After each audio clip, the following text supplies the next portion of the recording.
কারণে শাপলা নিয়ে এখন পর্যন্ত একটা গণহত্যা কমিশন করা যায় নাই? তাহলে এই শাপলার রক্ত কি রক্ত বলে মনে হয় না? শাপলার মানুষের মাথায় টুপি, মুখে দাড়ি, তারা অনেকে গরিব, তারা প্রান্তিক, পশ না, আরবান মিডল ক্লাস না, তাদের তকতকে কোনো প্রতিষ্ঠান নাই, মানে এই জন্য কি সে নাগরিক হয়ে উঠতে পারে নাই? শাহবাগ চলে তখন আমার ডিপার্টমেন্টের চেয়ারম্যান ম্যাম, নাম বললে অনেকেই চিনবেন, উনি বাংলাদেশের একজন প্রথিতযশা বুদ্ধিজীবীর ওয়াইফ, দুজনেই বুদ্ধিজীবী। তো পুরো ক্লাসে 280 জন, তখন আমরা সেকশন ভাগ হয় নাই, আমার মাথায় টুপি আর 3-4 জন। তো ক্লাসে পড়া জানানোর জন্য আমাকে ম্যাম জিজ্ঞেস করলো, এই হেফাজত দ্বারা, মানে আমাকে করে বলল। তো আমার ভীষণভাবে মনে আছে, এবং তিনি আমাকে বলেছিলেন হেফাজতের আমির, কারণ তখন তিনি জেন্ডার অ্যান্ড উইমেন কোর্সটা পড়াচ্ছিলেন এবং সেখানে নারীর অধিকার নাই এই ব্যাপারে সিডো নিয়ে পড়াচ্ছিলেন। তো সেসব নিয়ে আমরা আলাপ করতাম। তো এরপরও আমি একটা কথা বলে রাখি, ঢাকা ইউনিভার্সিটি সম্ভবত অন্য সব জায়গা থেকে এটুকুন কারণেই ভিন্ন যে সেই প্রচণ্ড উত্তাল সময়েও আমরা ডিপার্টমেন্টে এটা নিয়ে তর্ক করতে পারতাম টিচারদের সাথে, খুব অল্প মানুষ হলেও এটুকুন অন্তত সত্য স্বীকার তো করতে হবে। তো আমার মনে আছে এরপর থেকে ম্যাডাম আমাকে 2-3 দিন ভিন্ন ভিন্ন কারণে ফোন, মানে একদিন আমরা বড় মিটিং করছি, বলছে ভিতরে কে? আমি বললাম ম্যাডাম আমি হেফাজতের আমির। এরপর ম্যাডাম যতদিন আমাকে জিজ্ঞেস করেছেন আমি আমাকে পরিচয় দিয়েছি আমি হেফাজত। এর মানে আমি ভাবলাম যে তখন তো আমরা এত ম্যাচিউর না, বা এখনও আমরা তো ম্যাচিউর না, কিন্তু ঠিক আমাকে যেটা দিয়ে আমার আইডেন্টিটি নষ্ট করে ফেলতে চায় মানুষ, সেটাকে যদি আমি দৃঢ়ভাবে ধরে রাখার মতো সাহস করি, আল্লাহ সহজ করেন। যখন আমাদেরকে হেফাজত বলে গালি দেওয়া হয়েছে, আবারও আমি বলি হেফাজতের 13 দফা নিয়ে আমার নিজের অনেক প্রশ্ন আছে, আমার অনেক আপত্তি আছে। এই সমস্ত আপত্তি একপাশে রেখেই আমি বলেছিলাম প্রকাশ্য দিবালোকে শিশু থেকে শুরু করে বৃদ্ধ মানুষকে ঢাকায় ডেকে চতুর্দিক বন্ধ করে ঘন্টার মধ্যে 1.5 লক্ষ বুলেট ছুঁড়ে গণহত্যা করা যাবে না, এবং এটা গণহত্যা। এই গণহত্যাকে গণহত্যা বলে বলতে পারবার যে হিম্মত অল্প কিছু মানুষের ছিল। তো যেটা হয়েছে এবার দেখেন, তখন যেই হেফাজত বলার মতো আমাদের হিম্মত আল্লাহ দিয়েছিলেন, আজকে বাংলাদেশে 2024-এ সেই আবারও করে কারা রাজাকারের সন্তান, রাজাকারের নাতিদেরকে দিব, তখন আমরা তুমি কে আমি কে, রাজাকার রাজাকার এই কথা বলে, মানে আমাকে দিয়ে দেখে তুমি আমাকে আইডেন্টিটি ক্রাইসিস তৈরি করো, আমাকে ভিকটিম করো, আমার মানবিক মর্যাদা ভুলুণ্ঠিত করো, আমি সেটা তো তোমার কি, আমি রাজাকার তো তুই কি, এই কথা বলেই কিন্তু আমরা রাজপথে নেমে এসেছিলাম এবং মসনদ ভেঙে গেছে। আমি এখানে এসে আমার দুটো স্মৃতি দগদগে খুব মনে পড়ছে। প্রথমত আল্লামা মামুনুল হক, ওনার সাথে আজকে ফিজিক্যালি আমার প্রথম দেখা, ওনাকে দেখে আমার যেই স্মৃতিটা মনে পড়ছে, ওনারও মনে আছে কিনা জানি না, কয়েক বছর আগেও মনে হয় 2 বছর আগে ওনাকে যখন জেলে নিয়ে আসলো, উনি জেলের যে জেলখানার যে গাড়ি, তো ওনার মাদ্রাসার জামিয়া রহমানিয়ার বেশ কিছু ছেলেরা খুব ভোরে সম্ভবত বোখারি শরীফ বুকে নিয়ে ওখানে লাইনে দাঁড়িয়েছিলেন, তারা তাদের উস্তাদের কাছে বোখারির সবক নিতে চান। তো উনি সেই জেলের গাড়ির মধ্য থেকে বলছেন এই পড়া ছাড়বা না, এইভাবে পড়বা।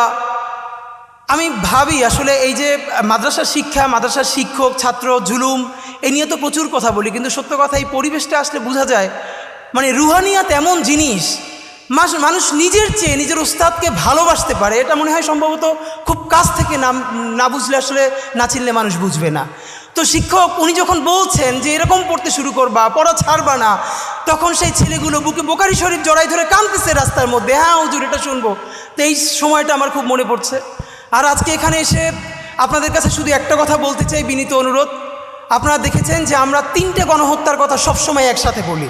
আমরা বলি জুলাই, পিলখানা ও শাপলা গণহত্যা। আমরা যতবার বলেছি জুলাই নিয়ে কমিশন হয়েছে, অনেক সমালোচনার পরে পিলখানা নিয়েও একটা কমিশন করা হয়েছে। যদিও বলে রাখি সেই পিলখানার প্রকাশ্য প্রতিবেদন আসবে কিনা আমরা জানি না, কিন্তু ঠিক কোন কারণে শাপলা নিয়ে এখন পর্যন্ত একটা গণহত্যা কমিশন করা যায় নাই? তাহলে এই শাপলার রক্ত কি রক্ত বলে মনে হয় না? শাপলার মানুষের মাথায় টুপি, মুখে দাড়ি, তারা অনেকে গরিব, তারা প্রান্তিক, পশ না, আরবান মিডল ক্লাস না, তাদের তকতকে কোনো প্রতিষ্ঠান নাই, মানে এই জন্য কি সে নাগরিক হয়ে উঠতে পারে নাই? তার রক্তের কি এক ফোঁটা দাম নাই? আমরা হাজারবার, ইভেন ডক্টর ইউনূস সাহেব একবার দেখলাম জাতিসংঘকে অ্যাড্রেস করে বলছেন যে আপনারা আসেন, আপনারা এখানে শাপলা নিয়ে তদন্ত করেন। এরপরে আর কেউ কথা বলছে না। আপনাদের কাছে আমার শুধু একটা দাবি, অনেকে বলেছে যে আমরা যে ইনসাফের রাষ্ট্র বলি, ইনসাফের সমাজ যে কায়েম হচ্ছে এটা বুঝবো কিভাবে? এটার আমি প্রথম বলেছি, যেদিন শাহবাগ, সমস্ত শাহবাগ দাঁড়িয়ে প্রকাশ্য ক্ষমা চেয়ে শাপলার বিচারের জন্য রাস্তায় নামবে, সেই দিন বাংলাদেশে যে ইনসাফ কায়েমের প্রারম্ভ হয়েছে সেটা আমরা বুঝতে পারবো। এইখানে যাদেরকে আমরা দেখছি এরা তো শাপলার ভিকটিম। তো শাপলার বিচার কি শুধু শাপলার ভিকটিমরা চাইবে? শাপলার বিচার কি শুধু যার বাবা শহীদ হয়ে গেছে সে চাইবে?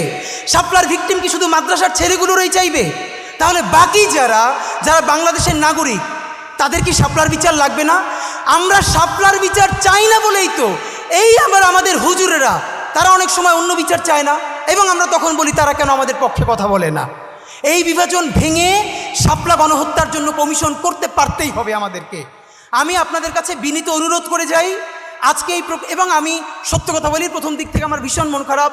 আমি কওমি অঙ্গনের সাথে অনেকের কাছে বলেছি, বিচারও দিয়েছি দাবি নিয়ে, অধিকার নিয়ে, যে প্রায় জুলাই 10 মাস হয়ে গেল এখন পর্যন্ত ইভেন হেফাজত থেকে শাপলা নিয়ে বড় কোনো প্রোগ্রাম নাই কেন?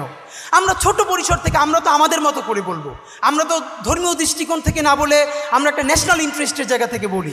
হেফাজতকে আমরা ধর্মীয় গোষ্ঠী মনে না করে আমরা তাদেরকে নাগরিক কাউন্ট করে বলবার চেষ্টা করি, কিন্তু তাকে তো অনেক ফোর্স থেকে অনেক জায়গায় বলতে হবে। তো অত্যন্ত ধন্যবাদ যে অন্তত শাপলা স্মৃতি সংসদ অফিসিয়ালি করা হলো, এইটা শুরু হলো। গণহত্যার বিচার শুরু না করা পর্যন্ত শাপলা স্মৃতি সংসদ বন্ধ করা যাবে না, এটা আপনাদের প্রতি আমাদের বিনীত অনুরোধ। নাম্বার 2, এইখানে যত আলেম ওলামা আছেন এই আলেম ওলামারা তো থাকবেই, কিন্তু শাপলার বিচারের জন্য আমরা বাংলাদেশের ইউনিভার্সিটির ইভেন আমার টি শার্ট পরা বোনদেরকে পর্যন্ত রাস্তায় দেখতে চাই। কারণ শাপলার বিচার যদি না হয় তাহলে পিলখানার বিচারও কিন্তু হবে না, এটা আপনাদেরকে বলি।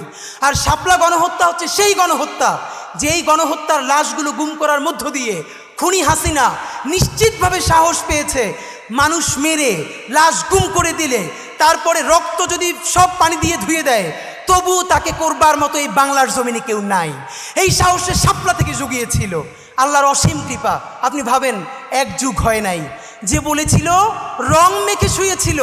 আমি নিজে শাপলা চত্বরে আপনাদের বিকেলের দিন হঠাৎ করে ভ্যানের উপরে 4টা লাশ, একদিকে প্রচণ্ড গুলি, একদিকে জানাজা, কোথায় যাব কোনো ঠিক নাই। এই গল্প অনেক জায়গায় বলেছি। তো আমরা আপনাদের কাছে বিনীত অনুরোধ, বিশেষ করে আল্লামা মামুনুল হক আপনার কাছে আমরা বলতে চাই, আমাদের ছোট জায়গা থেকে আমরাও আপনাদের সাথে থাকতে চাই। এর পরের প্রোগ্রাম আমরা দেখতে চাই গুলশানের ওয়েস্টিন অথবা কোনো 5 স্টার হোটেলে আপনারা শাপলার যত ডকুমেন্টেশন আছে, আপনারা অন্তত 51 জন শহীদের তালিকা দিয়েছেন, 51টা পরিবার, তাদের প্রত্যেকের ডকুমেন্টেশন ইংলিশে এবং আরবিতে করে যতগুলো এম্বাসি আছে প্রত্যেক রাষ্ট্রদূতকে দাওয়াত দিয়ে এরপরে 5 স্টার হোটেলে প্যারালালি ইংলিশে এবং আরবিতে ব্রিফ করতে হবে খুনি হাসিনা দিল্লির সহযোগিতায় কিভাবে বাংলাদেশে গণহত্যা চালিয়েছে। যতক্ষণ না পর্যন্ত বাংলার জমিনে শাপলা গণহত্যার বিচার হবে ততদিন জুলাই চলবে। বাংলাদেশ জিন্দাবাদ, ইনকিলাব জিন্দাবাদ। ধন্যবাদ শরীফ ওসমান হাদি ভাইকে, অত্যন্ত গুরুত্বপূর্ণ আলোচনা তিনি আমাদের সামনে এনেছেন। আজকে আমরা সেই কথা আবারও স্মরণ করছি আমাদের প্রাণপ্রিয় রাহবার আল্লামা মামুনুল হক দামাত বারকাতুহুম সেই পুলিশের যে